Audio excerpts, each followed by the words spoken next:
So the Miami Dolphins, outside of being just a darn fun team to watch, just showed why they are legitimate Super Bowl contenders. We're going to talk about exactly why and how that is. But first, just a reminder, we are Lions fans on this channel, but we love talking about teams that the national media doesn't love talking about. And quite frankly, I just like the Dolphins. So we love the NFL. So we started this channel. Please subscribe. Please like. Please leave a comment. Tell us how you're feeling about kind of what we're talking about. So, anyways, the Dolphins, why are they legit Super Bowl contenders after just 2 games? Now, for starters, 2-0, great start. Thank you so much. Here's the other side of it that I think is really, really important. If I'm not mistaken, they're ahead in the division. Bills are 1-1, Jets are 1-1, and the Patriots now are 0-2. But outside of that, it's the ways in which they find to win. So I want to go and I want to talk about how they had a completely different victory than the one they had in week 1 against the Chargers. They beat the Patriots in a completely different way. Chargers, you have a shootout. Can't stop the run to save your life, right? The team of the Chargers had 40 carries for 233 yards. All right. That's not good. Against the Patriots, they stopped the run. 25 carries for only 88 yards. All right. It was a completely different feel. Not even 4 yards a carry, barely 3.5.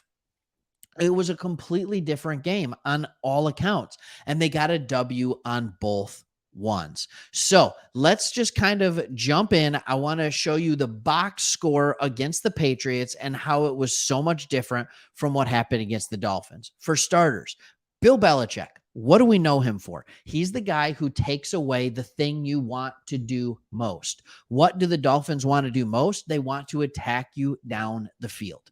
That's what they want to do. They want to get the ball in the hands of their 2 playmakers. All right. And we know who they are, Waddle and Hill, and they want to get it to them in space with to go, especially Tyreek Hill. He went off coming off of a 200+ yard receiving game. Belichick did exactly what he would want to do. He held him to 5 catches for 40 yards. 5 catches, 40 yards. He got a touchdown. All right. That's all good. 9 targets. They kept him in check. So what did the Dolphins do to answer that when they couldn't go to their number one thing? They said, all right, fine. We'll go to Waddle, who had a couple of big plays, a long of 32. And you know what? That's fine. We'll run it 18 times with Raheem Mostert. No problem. Without an injured to Ahmed, that's fine. Then they would have had even more there. And then they just had other guys come in there. They ran the ball 30 times for 145 yards. Last week, 20 times for 70. Last week, they threw the ball 45 times for 466 yards. This week, 21 times, 30 yards. Okay, look, things are changing. It's crazy how they found a way to win in a completely different fashion. They go on the road. They get the W. It's awesome to see. Now, they're 2-0. Both teams they played against are now 0-2. So there is a little bit of hesitancy on that. But I like what you're seeing. Not only that, Mac Jones throws the ball 42 times and ends up with less yardage than Tua Tagovailoa, who only threw the ball 30 times. 42 times for 231 yards. You get 4 sacks. You force an interception. Thank you. Not only that, Tua only took 1 sack. Through 2 games, 1 sack. At this rate, he's going to get sacked 8.5 times. You can't get sacked 8.5 times, but 8 or 9 times. I'm not saying they keep up this rate, but oh my goodness, the way in which they're doing things is absolutely fantastic. So let's look at this Dolphins team. In week 1, you're excited, right? Because you have a team that's going out there and they're putting up points. But at the same time, you're like, What's going on? Vic Fangio came over. We have what is arguably the best D coordinator in the league. He's going to be doing things. We got talent all over the place, and we're giving up 34 points to the Chargers. Remember, the defense played well when it counted, and you're like, what's going on? Well, the defense stepped up in this game through 3 quarters. You gave up the exact amount of points as quarters. Three. There were 2 touchdowns in this game by the Patriots, but by the time they scored a touchdown, I mean, it was 17-10. Then you went and got another one. Then they got one. It was never closer than 7 points in this one. The defense played really, really well. They did some things. You got sacks from unique places. David Long Jr., that was a good upgrade. Bradley Chubb, there you go. All right. Christian Wilkins, Andrew Van Ginkel. Like, you're just like, man, oh man, there are pressure from multiple places. You got interesting. Javon Holland, another good game.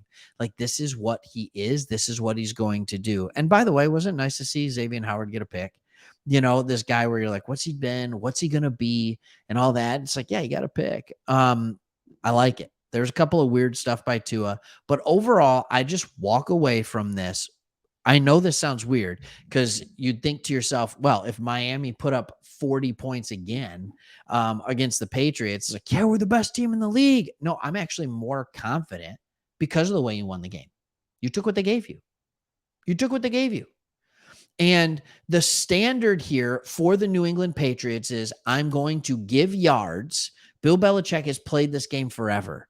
You can take your yards, and then once we get into the red zone, let's see what happens.